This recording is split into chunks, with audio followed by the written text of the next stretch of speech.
Zealand ran 5 hours and 50 minutes last year. She is also going to be running CCC this year, but I also witnessed her amazing run here in 2019. Ruth Croft, one of the best athletes in the world. So these two course records are going to be very tough to beat, but with the conditions today and with the athletes that we do have assembled here at the start line, I wouldn't be surprised to see somebody go a little bit quicker. Yeah, Dima, you kind of talked about, Stian and Ruth. We've actually got in the UTMB field across all the races here, there's a lot of reigning champions, or at least podium runners as well. So Ruth had a great run at Western States. We have I saw Beth Pascal yesterday, so winner of the Western States. We've got Corny Dawalta here, the current champion of UTMB. We've got Francois Den from Hard Rock. We've got second place Hard Rock legend in the studio here. So there is the quality of the runners, despite the challenge of even getting to Chamonix this year already is going to be great for everybody who's a fan of trail running around the world. Yeah, 100%, Keith. And I think one of the things that's really important to mention here is just the level of quality of UTMB. This is absolutely the most important race in the world. Should we kick it over to Owen here? Yep, we can. And there is Catherine Poletti, the founder of the UTMB. A lot of people don't know, but Catherine and her husband Michel, who you can see there in the background, used to own a music store in Chamonix before starting this wonderful race that they've, again, turned into the most important race in all of trail and ultra running. And as you said, Keith, OCC, CCC, and UTMB are going to be the series finales of the new UTMB World Series, which will go into place starting next year, something that made big news in trail running and something that I think will have positive implications for the trajectory of our sport into the next generation. And I love the fact that all three of these races are going to be sort of championship level, OCC being 56K, CCC 100K, and UTMB being 100-mile championship of the UTMB World Series. And if you want to hear from Catherine Poletti and her vision or her understanding of the future of the UTMB World Series, then Catherine will be joining us on Saturday morning. So we'll be well and truly into the UTMB. So 10:30. Catherine's going to be coming into the studio just to give us a 15-minute snapshot of the thinking behind the partnership with the Ironman group, and then also what that partnership means and how they've got to where they are today with the future of the UTMB World Series. So I know a lot of people will be kind of curious to hear that from the horse's mouth, as it were. So that's Saturday morning. We're going to have a lot of other guests throughout the next 4 days. We've even got, because if you're tuning in now and you hey, where's Randy Gaylord? So with the COVID restrictions, Randy couldn't make it, but we have a virtual Randy, and we also have a virtual Topher Gaylord. So we have a new link that Topher absolutely created himself. So how could Topher be part of UTMB TV without being in the studio? So Toph's got this special link that's going to allow him to be absolutely help us and support us and give us some live feedback, or give you live feedback on the trail. But he's not going to be in the studio, just in the way that Topher likes it. Yeah, well, shout out to Topher Gaylord, one of the pioneers of trail and ultra running, who's been around UTMB since the very beginning. And I see my friend Alex Varner there tying his shoe from Marin County, California. Alex Varner, a great athlete as part of this OCC field. Keep your eye on him. He's got the floral hat on, the white Pelican in Track Club singlet on, and there we've got the photo opportunity with the founders of the UTMB, Catherine and Michel Poletti. Athletes are going to start to gather here at the start line very soon. You'll notice that the athletes are wearing masks, again, in line with the COVID regulations that the organization has implemented to make sure all these athletes remain safe and secure. As we mentioned a moment ago, if you're just joining us, there will be wave starts here at OCC. The first wave will start in 19 minutes at 8:15 a.m. local time. The second wave is going to be going at 8:45, so 30 minutes later, and the final wave will be starting at 9:15. Yep. So, and also for everyone, we've added the local time, bottom left of the screen, so you've got that this year, as well as we're going to be having a lot more information to kind of share with you.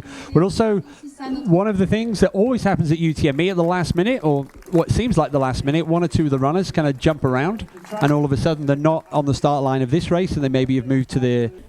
So we do expect this race to take for the top athletes between 15 hours and 15 minutes and 6.5 hours for the men and women respectively. So if you've got time to stick around and hang with us all day, we would love to have you.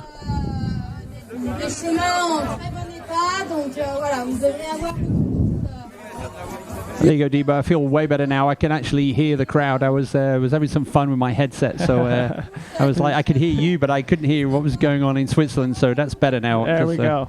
Well, it's good to get the technical difficulties out of the way. Now we're figuring everything out so that it's smooth sailing. Règles sanitaires, c'est grâce à ça qu'on a eu le droit de faire l'événement et donc merci pour ce respect du règlement et de la situation. So now the camera is getting some distance from the athletes, understanding that he or she might get trampled if they stay too close, and we will hope to have visuals of the athletes. Camera on a bicycle as they cruise through town in Orsière and begin. Here we go. Ready. Go! They are off! It's our first race. UTMB TV, the OCC. We are live, and wave number 1 is go, go, go. Those masks were straight off. Yeah. And so this is just the first wave here. We have a total of about 1,200 runners who are going to conquer this challenge here today. So this is just wave 1. And you can see it is a large wave. Have you mentioned that with the waves too, they're really put in there by kind of their UTMB index score, that they've been selected into kind of this elite wave to get going, where our winners will come from today. We did, Corinne, but we're definitely going to keep reminding people, because we're going to get people plugging in all the time, because we're going to have people from all over the world waking up. It's 8:16 in Switzerland, 7:16 in the UK, and all kinds of, everyone's going to bed over in the United States right now, so everyone's either plugging in or tuning out. Yeah, 11:15 back home on the West Coast. Shout out to those on the West Coast of the United States who are staying awake to at least catch the start. Sacrifice a night of sleep. We'll be happy to keep you entertained all night back home in the U.S. Another new feature we have this year on the screen is top left, you see the actual profile of the runner's course, and as this race goes on, we will have dots there, so you'll be able to see whereabouts they are on the screen. So you can see the elapsed time top left on your screen, and those will start to see some dots appearing as the race goes on, both at the front and the back. So we're expecting a 5.5 hour winner from the front, and the last runner will come in after 14.5 hours. From wave number 3 would be my safe guess.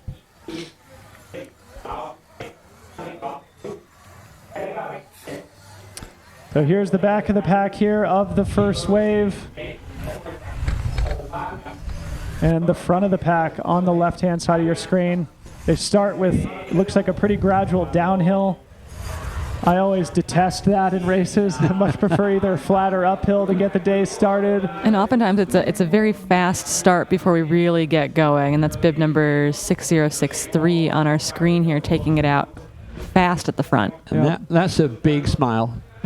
Yes, look at him getting his time in front of the camera as they make their way through the narrow streets of Orsière, Switzerland, a charming town on the Switzerland side of Mont-Blanc, the north side of the mountain. And as Keith said, where they're passing through right now, this used to be the starting line. So they moved it just a short ways outside of town, likely to make it a little bit safer for the locals here, to make sure, with the circumstances of the world, that we don't have too many people packed into a small space at one time. And it's so easy to sort of like lose focus on the landscape, It's such a spectacular place, and we'll be able to share these wonderful visuals with you all day to show just how amazing and just how ridiculously stunning of a place it is to test yourself over 56 kilometers. And that's one of the things that makes our sport in general so great, but especially the UTMB. All these athletes are pushing themselves to their absolute limits, but at the same time, As you can see on the left-hand side of your screen, it's just a phenomenal place, just such a beautiful terrain and landscape to be able to enjoy the great sport of trail running.